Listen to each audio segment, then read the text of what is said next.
düştüm ne hallardan, yorulmuşam axı olanlardan, öpün nefesinden uzarlardan.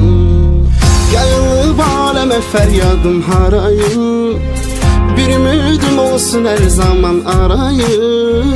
Oxşayım telini saçını darayım, öpüm şirin şirin yanaqlardan. Ne bilsin ağlamaq çarəmi həllimi, öləcəm qalacam bu səncə bəllimi. Şair qadınısan alın təsəllimi, sətirlərdən varaqlardan.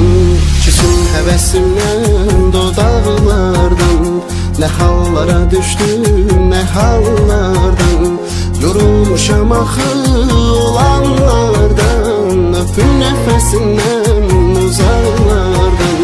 Kesin həvəsimdən dodaqlardan, ne hallara düştüm ne hallardan, yorulmuşam axı olanlardan, öpün nefesinden uzaklardan.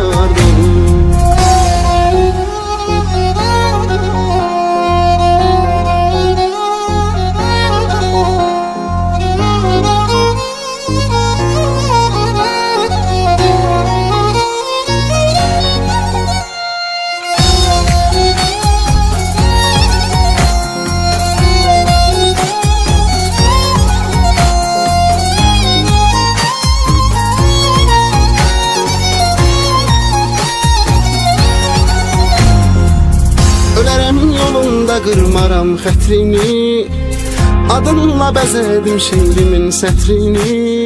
Evimsən sən axı, alıram mətrini, saçına toxunmuş daraqlardan.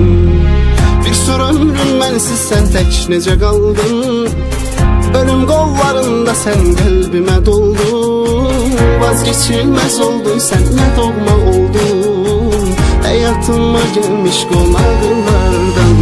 Küsüm həvəsimdən dodaqlardan, ne hallara düştüm ne hallardan, yorulmuşam axı olanlardan, öpün nefesindən uzaklardan.